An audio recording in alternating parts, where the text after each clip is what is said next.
여러분, 제가 이번 주에 이 뉴스를 보다가 이런 아주 인상 깊은 뉴스가 나오는 걸 보게 됐어요. 이게 어떤 뉴스냐면 이 다누리호에 관한 뉴스입니다. 우리 한국에서 세계에서 7번째로 달에 탐사선을 보내서 아주 성공적으로 이 탐사선이 달 상공에 안착했다는 그런 뉴스입니다. 이 주인공이 이 다누리호거든요.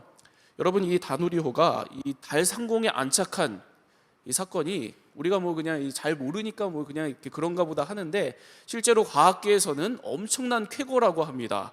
이게 왜 그러냐면 최근에 이 많은 선진국들이 결국에는 우리의 미래가 이 지구가 아니라 우주에 있다는 생각을 하고, 그래서 전 세계적으로 달에다가 이 우주로 나아가는 기지를 만들려고 그렇게 요즘 애를 쓰고 노력을 한다는 거예요.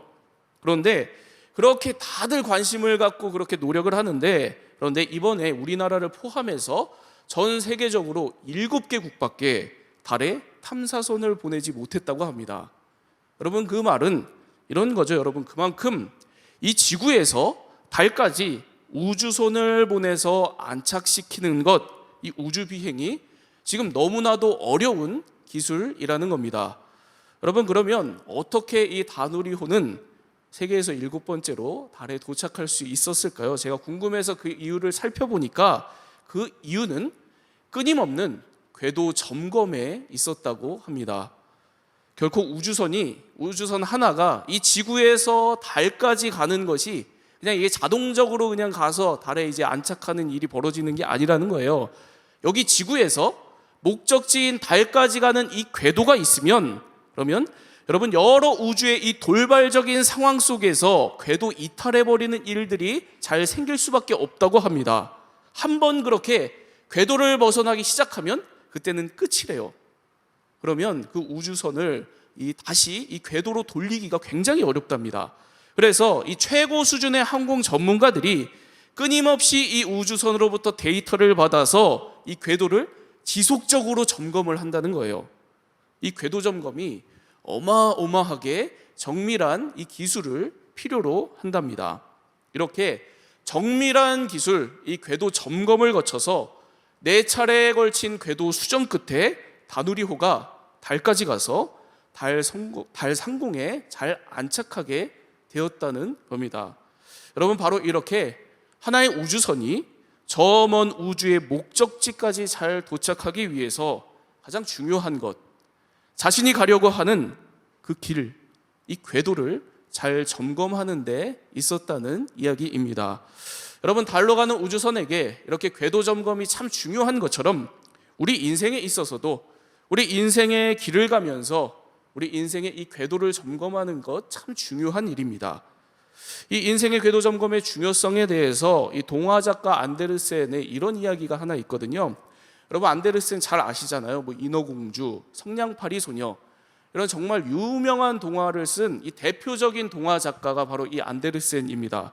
제가 예전에 이 신문을 보다가 이 신문 칼럼에서 이 안데르센에 대한 짧은 글 하나, 이런 글을 하나 읽은 적이 있어요. 이 안데르센이 살아 생전에 10년마다 자서전을 썼답니다. 독특하죠? 그냥 뭐 인생 쭉 살다가 한 번 자서전 쓴 게 아니라 10년마다 자서전을 썼대요. 그것도 27살부터 아주 젊은 나이 때부터 매 10년마다 자신의 자서전을 반복해서 다시 썼다는 그런 이야기가 적혀 있는 걸 봤습니다. 왜 안데르센이 이렇게 어려서부터 자기 자서전을 반복해서 썼는가? 그 이유가 뭐냐면 이 안데르센이 어려서부터 굉장히 힘들게 살았다는 거예요. 덴마크의 이 빈민가에서 태어나서 굉장히 어려운 환경 속에서 살았답니다. 그리고 작가가 되기 위해서 그렇게 노력을 했는데 초창기에는 굉장히 숱한 비판을 받았대요. 그러니까 여러분, 이 안데르센이 얼마나 힘겨운 삶을 젊은 시절에 살았을지 다 짐작이 되시잖아요, 여러분. 그런데 이 안데르센이 자신의 그 어려운 인생을 그대로 내버려 두지 않았다는 겁니다. 10년마다 반복해서 자기 자서전을 쓰면서 자기 인생을 점검한 겁니다.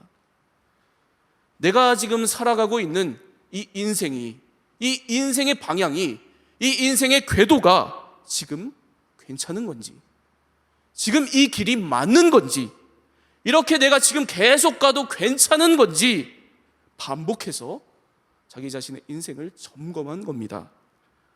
여러분, 그래서 이 안데르센의 이 반복된 자기 인생의 이 궤도 점검을 통해서 결국 오늘날 우리가 아는 것처럼 주옥 같은 이 동화들을 남기고 우리에게 잘 알려지게 된 그런 사람이라는 글이었습니다. 10년마다 자서전을 쓰면서 자기 인생을 돌아본 그 궤도 점검이 그의 인생을 건강하게 이끄는 역할을 했다는 겁니다. 여러분, 어느덧 벌써 2022년 마지막 날들을 우리가 이렇게 함께 보내고 있습니다. 내일 하루 남았습니다. 내일 하루 남았어요. 여러분, 올 한 해 여러분들에게 여러 일들이 있으셨을 텐데, 여러분들의 2022년 인생의 궤도는 어떠셨습니까? 괜찮으셨어요? 여러분, 이렇게 2022년을 보내고 새로운 2023년 계속 이렇게 이 인생의 궤도로 가도 괜찮으시겠습니까? 오늘 이 연말 하나님 앞에서 내 인생의 궤도를 다시 한번 점검하는 여러분들이 다 되시기를 바랍니다. 그리고 필요하다면 궤도를 다시 점검하고 수정해서 다가오는 한 해 하나님과 함께 하나님께서 이끄시는 건강한 길로 나아가는 저와 여러분 우리 모두가 다 되기를 축복합니다. 여러분, 제가 이 연말에 바로 이렇게 우리들의 인생의 궤도를 점검하기 위해서 어떤 말씀을 나눌까 이렇게 생각을 하다가 불쑥 떠오른 말씀이 바로 오늘 이 에베소서 말씀입니다. 여러분, 에베소서는 사도 바울이 에베소 교회 성도들에게 보낸 편지 이 말씀입니다. 사도행전 19장을 보면 이 에베소 교회는 사도 바울이 가장 애정을 가지고 3년 동안을 목회했었던 그런 귀한 교회로 등장을 하거든요. 그런데 사도 바울이 이 3년 동안을 이 에베소 교회를 목회하면서 매일같이 이 교회와 성도들에게 우리 인생의 방향은, 우리 인생의 궤도는 하나님 나라에 있다는 것을 반복해서 가르쳤던 바로 그러한 교회였습니다. 여러분, 그런데 이 바울이 이 에베소 교회를 떠나고 달라진 겁니다. 상황이 달라진 거예요. 이 궤도에서 이탈하는 성도들이 생기기 시작을 한 겁니다. 교회 밖으로는 박해와 유혹이 있었습니다. 그리고 교회 안으로는 세상과 전혀 다르지 않은 모습들, 갈등들이 버젓이 교회 안에서 벌어지고 있었던 그런 상황이었던 겁니다. 여러분, 그러니까 멀쩡하게 바울이 가르쳤던 이 하나님 나라 인생의 궤도를 살아가던 이 성도들이 이리저리 흔들리기 시작하고 급기야는 궤도 이탈을 하는 그런 일들이 생기기 시작한 겁니다. 너무도 안타까운 바로 이런 상황에서 사도 바울이 이 에베소 교회 성도들에게 우리 신앙과 인생의 궤도를 다시 한번 점검하도록 권한 이 말씀이 바로 이 에베소서 말씀이거든요. 오늘 그래서 이 에베소서 말씀을 나누면서 이 에베소 교회 성도들과 같이 오늘 여러 안팎의 어려움 속에서 한 해를 이렇게 보내고 또 내년 한 해를 시작하는 우리들에게 어떤 인생의 궤도 점검이 필요한지 오늘 말씀을 통해서 나누도록 하겠습니다. 특별히 이 두 가지 질문을 통해서 좀 말씀을 나누고 또 우리 자신을 점검하고 기도로 나아가는 시간을 갖도록 하겠습니다. 여러분, 오늘 우리 인생의 궤도 점검을 위한 첫 번째 질문입니다. 첫 번째 질문이요. 나는 지금 성장의 길로 가고 있는가? 라는 질문입니다. 우리가 올 한 해를 이렇게 다 보내고 새해를 맞이하면서 점검해 봐야 될 중요한 질문, 내가 주님 안에서 계속 성장해 가고 있냐는 겁니다. 오늘 말씀 13절과 14절을 우리 함께 보겠습니다. 13절과 14절 우리 함께 읽겠습니다. 시작. 우리가 다 하나님의 아들을 믿는 것과 아는 일에 하나가 되어 온전한 사람을 이루어 그리스도의 장성한 분량이 충만한 데까지 이르리니 이는 우리가 이제부터 어린아이가 되지 아니하여 사람의 속임수와 간사한 유혹에 빠져 온갖 교훈의 풍조에 밀려 요동하지 않게 하려 함이라. 여러분, 이 말씀 잘 들여다보세요, 여러분. 여기 보면 사도 바울이 이 에베소 교회 성도들에게 이렇게 이야기를 하고 있습니다. 우리가 온전한 사람을 이루어 그리스도의 장성한 분량이 충만한 데까지 이르리니. 여러분, 그러니까 사도 바울은 지금 우리에게 가장 중요한 것은 이 뭐라고 생각했냐면 그리스도의 장성한 분량이 충만한 데까지 이르는 것, 바로 영적 성장에 있다고 생각을 한 겁니다. 여러분, 그런데 이 영적 성장이 어떤 성장이라고 이야기를 하냐면 13절 말씀에 이렇게 이야기를 합니다. 우리가 다 하나님의 아들을 믿는 것과 아는 일에 하나가 되어. 여러분, 우리가 오늘 성장하는 것이 참 중요한데, 그런데 이 성장이 어떤 성장이냐? 사회적인 위치가 올라가거나 더 많은 걸 소유하거나 대단한 일을 행하는 그런 외적인 성장이 아니라 우리 한 사람 한 사람이 하나님의 아들을 믿는 것과 아는 일에 자라가면서 온전한 사람을 이루는 이런 영적 성숙으로 가는 것이 진정한 우리들의 성장이라는 겁니다. 여러분, 그래서 그리스도의 이 성숙한 분량이 내 안에 충만해지는 바로 이런 영적 성장이 오늘 우리 그리스도인들의 이 인생의 궤도에 가장 중요한 것이다. 바로 이와 같은 이야기를 하고 있는 겁니다. 여러분, 이런 영적 성장의 중요성에 대해서 제가 설교를 준비하다가 이 생각난 책이 이 데이비드 브룩스라고 하는 사람이 쓴 두 번째 산이라고 하는 책이 생각이 났습니다. 사진 속에 저 책이거든요. 여러분, 제목이 이 두 번째 산입니다. 우리 인생에 두 개의 산이 있다는 거예요. 우리 인생에 두 개의 큰 산이 있다고 이야기를 합니다. 우리 모두가 평생에 인생을 살면서 두 개의 산을 올라가면서 산다는 이야기를 해요. 첫 번째 산은 우리들이 다 본능적으로 올라가는 산입니다. 뛰어난 업적을 남기고 사회적인 위치를 위해서 노력을 하고 좋은 집과 차와 재산을 소유하려고 하고 바로 이런 것들을 갖고 성취하는, 누구나 다 우리 모두가 쫓아 올라가는 바로 이런 물질적이고 성취 중심적인 산이 바로 이 첫 번째 산입니다. 첫 번째 산이요. 여러분, 그런가 하면 이 두 번째 산이 또 있다고 이야기를 하거든요. 두 번째 산은 첫 번째 산과 달리 깊은 내면의 가치를 추구하고 그리고 이웃과 함께 조화롭게 살아가는 것, 바로 그것을 목적으로 여기고 올라가는 그런 산이 우리 인생의 두 번째 산이다. 이렇게 두 개의 산을 이야기합니다. 그래서 우리 인생이 결국에는 물질적이고 성취 중심적인 첫 번째 산보다 내면과 관계를 중시하는 이 두 번째 산을 올라갈 때 진정한 행복이 온다, 이런 이야기를 하는 책이거든요. 여러분, 제가 이 책을 읽으면서 이런 너무도 지금도 잊지 못하는 기억에 남는 아주 인상 깊은 이런 대목이 하나 있었습니다. 이게 뭐냐면 저자가 우리 인생에 있는 이 두 개의 산을 이렇게 설명을 하고 나서 첫 번째 산이 갖고 있는, 첫 번째 산을 오르는 사람들의 문제를 이렇게 이야기를 하는 대목이었어요. 저자가 첫 번째 산을 오르는 사람들이 흔히 가지는 문제를 이런 분명한 개념을 가지고 설명을 해요. 무슨 개념이냐면 숫자의 착각이라는 개념입니다. 숫자의 착각이요. 이런 대목이었어요. 첫 번째 산에 오를 때 사람들은 많은 시간을 들이면서 평판 관리에 신경 쓴다. 그래서 늘 점수를 기록한다. 어떻게 하면 좀 더 잘할 수 있을까? 내 순위는 전체에서 어디쯤일까? 그러면서 세상이 나에 대해서 붙인 숫자를 자기의 참 모습으로 여기고 살아가게 된다는 겁니다.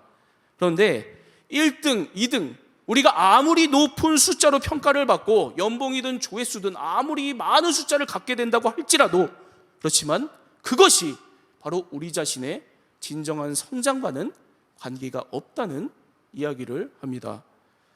그런데 우리는 늘 착각을 하는 거죠. 내가 더 높은 숫자로 평가받고 많은 숫자를 손에 쥐게 되면, 그러면 마치 그만큼 내가 대단한 사람이 된 것처럼, 내가 그만큼 뭐라도 된 것처럼, 성장한 것처럼 착각을 하게 된답니다. 그런데 그게 전혀 아니라는 거예요. 그것은 우리 인생의 성장이 아니라는 이야기를 합니다. 여러분, 저도 이 20대 때 잠깐 이런 이 성장의 착각을 한번 경험을 한 적이 있어요. 이게 무슨 일이었냐면, 대학교 2학년 때, 이제 오래 전이네요. 이 대학교 2학년 때 제가 그 영화 연출을 전공을 했는데, 그냥 대학교 2학년 때 그냥 학교에서 이제 수업 때 만든 이 단편 영화가 갑자기 이제 영화제 출품이 된 거예요. 그래서 상을 받았습니다. 그리고 여기저기 초청받아가지고 이제 상영을 하게 됐어요. 이 당시에 제 또래들에 비해서 굉장히 이제 빠르게 갑자기 제가 이제 성공의 길로 이제 가게 된 그런 상황이 됐거든요. 그때 제가 어떻게 그럴 수 있었냐면, 제가 그때 매일 4시간을 꼬박 자리에 앉아서 글만 썼습니다. 꼭 매일 그 시간을 확보해서 매일 4시간은 자리에 앉아서 꼬박 글만 썼어요. 그런데 여러분, 갑자기 제가 그렇게 영화제에서 상을 받고 여기저기에서 제 영화를 상영하고 그러다 보니까 제가 그 평판, 그 주목, 그러면서 따라오는 숫자들, 그 모든 것들이 저 자신인 줄 알았습니다. 그렇게 되더라고요. 제가 그만큼 뭐가 됐다고 착각을 하기 시작을 하는 거죠. 그래서 그 이후로 제가 더 이상을 매일 4시간씩 자리에 앉아서 글을 쓰는 일이 없어졌습니다. 대신에 여기저기 유명한 관계자들을 쫓아다니고 같이 어울리고, 그러다 보니까 어떻게 됐을까요? 그 이후에 만든 영화들이 다 망했습니다. 네, 그렇게 될 수밖에 없었겠죠, 여러분. 여러분, 진짜 그때 제 자신의 성장은 그렇게 숫자와 평판에 있었던 게 아니라 매일 4시간씩 자리에 앉아서 글을 쓰는 것에 제 자신의 성장이 있었던 거니까요. 그런데 제가 그걸 모르고 갑자기 주어진 평판과 숫자에 내가 지금 이만큼 뭐가 됐구나라는 이 성장의 착각에 빠져 있었던 겁니다. 여러분, 우리들은 그리스도인입니다. 그렇죠? 아멘이시죠? 우리는 그리스도인입니다. 우리 그리스도인들은 평판으로 자라가는 사람들 아닙니다. 우리 그리스도인들은 숫자로 성장하는 사람들 아닙니다. 우리가 평판과 숫자로 세상 속에서 얼만큼 높아진다고 한들, 얼마나 더 많은 숫자를 가진다고 한들 하나님 안에서 우리의 성장은 일어나지 않습니다. 여러분, 우리 그리스도인들은 그게 아니라 하나님의 아들을 믿는 것과 아는 일로 자라가는 사람들입니다. 그러니 오늘 내 인생의 궤도를 점검한다면 오직 하나님의 아들 우리 주 예수 그리스도를 믿는 것과 아는 일에 내가 오늘도 성장해 가고 있는가, 내가 오늘도 그 길로, 그 궤도로 가고 있는가, 이 질문을 나 자신에게 던지는 여러분들이 다 되시기를 바랍니다. 여러분, 올 한 해 주님을 믿는 믿음이 얼마나 성장하셨습니까? 여러분, 올 한 해 주님을 알아가는 것이 얼마나 잘하셨습니까? 여러분, 그토록 이 세상 안에서 숫자에 집중하고 평판 관리에 신경 쓰는 그런 모든 분위기와 풍조에서 오늘 다시 한번 벗어나셔서 하나님의 아들을 믿는 것과 아는 일로 내 인생의 궤도를 점검하고 수정하는 여러분들 다 되시기를 바랍니다. 그래서 하나님의 아들을 믿는 것과 아는 일에 날마다 자라가는 여러분들 다 되시기를 축복합니다. 새해 바로 이와 같은 참된 성장으로 인생의 바른 궤도 가운데 나아가는 저와 여러분 우리 모두가 다 되기를 축복합니다. 여러분, 오늘 우리 인생의 궤도 점검을 위한 두 번째 질문입니다. 두 번째 질문은 나는 지금 사랑의 길로 가고 있는가? 이 질문입니다. 나는 지금 사랑의 길로 가고 있는가? 내 말과 행동에 지금 내 인생이 가고 있는 이 방향, 이 궤도에 하나님의 사랑이 있냐는 질문입니다. 오늘 말씀 15절과 16절을 보도록 하겠습니다. 15절과 16절 우리 함께 읽겠습니다. 시작. 참된 것을 하여 범사에 그에게까지 자랄지라. 그는 머리니 곧 그리스도라. 그에게서 온 몸이 각 마디를 통하여 도움을 받음으로 연결되고 결합되어 각 지체의 분량대로 역사하여 그 몸을 자라게 하며 사랑 안에서 스스로 세우느니라. 여러분, 여기 보면 사도 바울이 범사에 그에게까지 자랄지라 이렇게 이야기하면서 다시 한번 성장을 강조해요. 그렇죠? 그러면서 중요한 대목이, 그러면 우리가 어떻게 성장을 해야 되는가, 이걸 설명하는 그 앞에 표현이, 이런 표현이 나옵니다. 사랑 안에서 참된 것을 하여. 사랑 안에서 참된 것을 하면서 우리들이 성장해야 된다는 이야기입니다. 여러분, 여기서 참된 것을 하여, 이 말은 헬라어 본뜻이 진리를 말하라, 진리를 행해라, 바로 이런 뜻이 있거든요. 여러분, 그러면 갑자기 사도 바울이 왜 사랑 안에서 진리를 행하라고 하는가? 이 배경이 좀 이렇습니다. 여러분, 이 당시에 사도 바울은 감옥에 갇혀 있었습니다. 감옥에 갇혀 있는 상황이었어요. 감옥에 갇혀 있으면서 이 바울이 큰 걱정이 된 겁니다.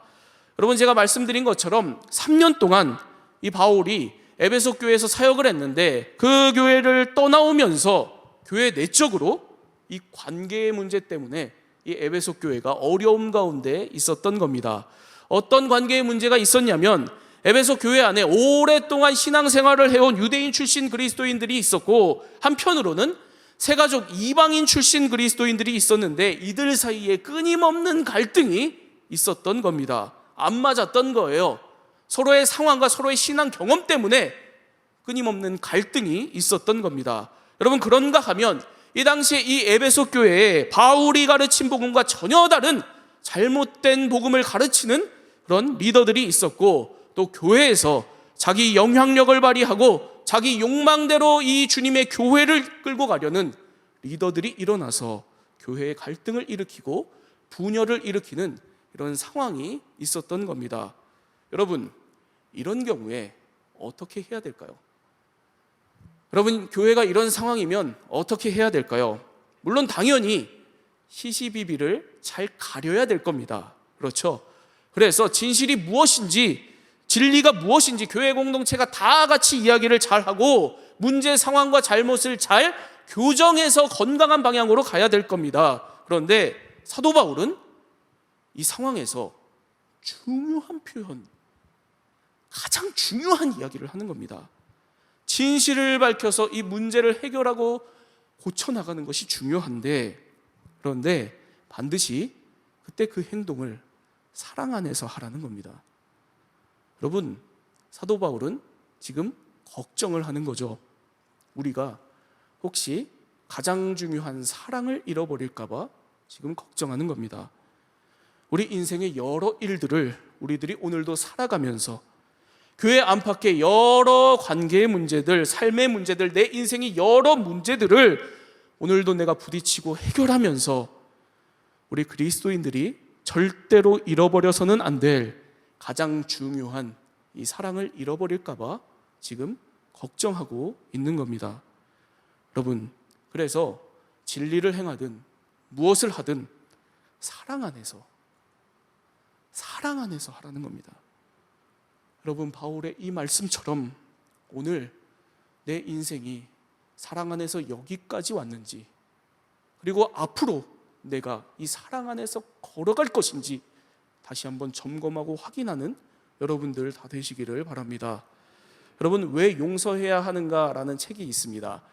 이 용서에 관한 책이거든요. 요한 크리스토프 아놀드라고 하는 사람이 있었어요. 이 책에 이런 아름다운 일화 하나가 나와서 제가 좀 소개를 드리려고 하거든요. 미국 뉴욕에 살고 있었던 이 스티븐 맥도날드라고 하는 이 경찰관 한 분이 있었습니다. 그런데 이 경찰관이 어느 날 이 뉴욕 센트럴 파크에서 이 10대 강도들을 만나서 이 실랑이를 했대요. 실랑이를 하다가 무슨 일이 벌어지냐면, 너무 안타깝게도 이 10대 강도 중에 한 소년이 쏜 총에 맞게 됩니다. 근데 어디를 맞았냐면 등에 척추에 맞게 됐대요. 그래서 그 즉시 이 전신이 마비가 된 겁니다. 척추에 맞아서. 그리고 나서 이분이 완전히 이분의 인생이 궤도 이탈해 버렸습니다. 그 마음이 망가지기 시작하고 이 삶도 다 황폐하게 망가지고요. 그리고 이분이 크리스찬이었거든요. 신앙도 완전히 망가지게 됩니다. 그런데 그 오랜 고통스러운 시간을 계속 보내다가 이분이 14년 만에 가해자 강도 청년을 사랑으로 용서를 했대요. 그러면서 어떻게 그런 원수를 사랑으로 용서를 할 수 있나, 사람들이 이분에게 그렇게 궁금해서 질문을 했대요. 그 질문에 이분이 이렇게 대답을 했답니다. 내가 용서한 이유는 내 등에 박힌 총알보다 내 가슴 속에서 자라는 복수심이 더 끔찍했기 때문입니다. 내 등에 박힌 총알보다 내 가슴 속에서 자라는 이 복수심이 더 끔찍했기 때문입니다. 이분이 자그마치 14년 동안을 등에 박힌 이 총알의 고통, 상처와 함께 가슴 속에 이 끔찍한 복수심을 안고 살았던 거예요. 이 복수심을 마음에 품고 1년을 보내고 1년이 다 지났는데 이 복수심을 그대로 안고 그 다음 해로 또 가져가고 그 다음에 내내 이 복수심을 안고 살아가다가 그 해 끝내지 않고 그 다음 해로 또 가져가고, 그러면서 자그마치 14년 동안을 반복해서 이 복수심의 끔찍한 지옥 같은 마음 상태 속에서 이분이 살았던 겁니다.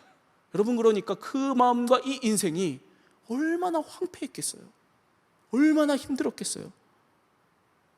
그러다가 마침내 너무도 힘든 이 복수심을 14년 만에 내려놓고 그 마음에 사랑을 품은 겁니다. 그랬더니 하나님께서 그의 인생의 궤도를 이끄셔서 그 황폐한 마음을 회복시키시고 원수를 품게 하시고 그 모든 육체의 한계에도 불구하고 지금은 기쁨과 행복 가운데 살아가게 하셨답니다. 여러분, 우리 마음에 무엇을 품고 살아가는가? 사랑을 품고 살아가는가? 아니면 분노와 슬픔을 품고 살아가는가? 우리 마음에 무엇을 품고 살아가는가가 우리 인생의 궤도에 얼마나 중요한지를 생각하게 해주는 그런 이야기입니다. 여러분, 오늘 말씀과 이 이야기를 가지고 여러분 이제 나 자신을 좀 돌아봅시다. 여러분, 이제 다사다난했던 2022년 내일 하루 남았습니다. 여러분, 혹시 아직도 마음속에 남아있는 분노가 있습니까? 여러분, 아직도 마음속에 남아있는 아픔과 슬픔이 있습니까? 여러분들의 마음이 붙들려 있는 두려움과 불안과 염려가 있습니까? 상실감이 있습니까? 여러분, 그 모든 것들 하나님 앞에서 다 내려놓으시기 바랍니다. 하나님 앞에서 다 내려놓고 흘러가는 이 2022년과 함께 다 떠나보내시기 바랍니다. 여러분, 오늘 하나님께서 여러분들이 그렇게 내려놓고자 하실 때 살아계신 하나님께서 도우실 것입니다. 그래서 그 모든 것들을 다 내려놓게 하시고 여러분들의 마음을 주님의 사랑으로 채우실 것입니다. 그 하나님의 사랑을 바라보는 여러분들이 다 되시기를 바랍니다. 무엇보다도 그 하나님의 사랑을 다시 한번 붙들고 올해를 마무리하고 내년을 향해 나아가는 여러분들이 다 되기를 바랍니다. 그럴 때 우리 하나님께서 저와 여러분 우리 모두의 이 인생의 궤도를 건강하게 끌고 가 주실 것입니다. 새해 모든 상황 속에서도 승리하게 하실 것입니다. 살아계신 하나님 아버지, 감사합니다. 온 역사와 우주와 천지 만물을 주관하시고 우리를 사랑하시는 그 하나님을 찬양합니다. 시간의 주권자 되시는 하나님, 우리들에게 허락해 주신 2022년도의 삶을 하루 남겨두고 여기까지 올 수 있도록 하나님께서 은혜 베풀어 주심에 감사를 드립니다. 이것이 절대로 당연한 것이 아님을 깨닫게 하여 주시옵소서.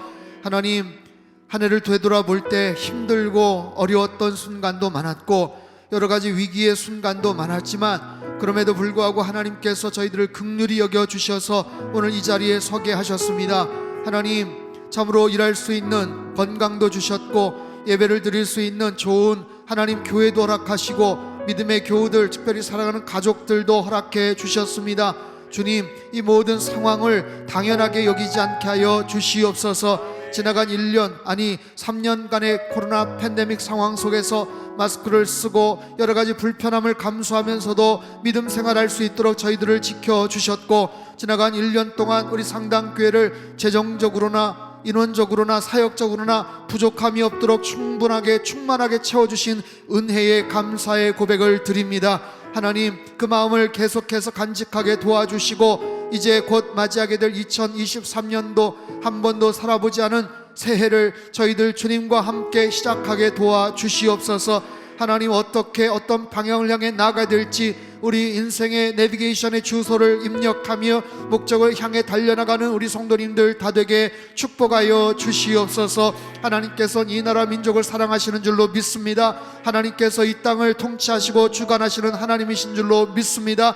하나님, 참으로 국내에 도처에서 벌어지는 여러 가지 안타까운 소식들과 불안감을 조장하는 그런 많은 뉴스들이 있지만 하나님께서 이 땅을 온전히 주장하시고 하나님의 계획과 방법과 방향대로 이끌어 주시는 하나님이신 줄 믿사오니 성령 하나님 통치하시고 역사하여 주시옵소서. 하나님, 이 땅에 많은 교회들을 주님께서 굽어 살펴 주시옵소서. 코로나 팬데믹 상황 속에 수많은 교회들이 문을 닫았고 많은 성도들이 주님을 떠난 그런 안타까운 상황 가운데 놓여 있습니다.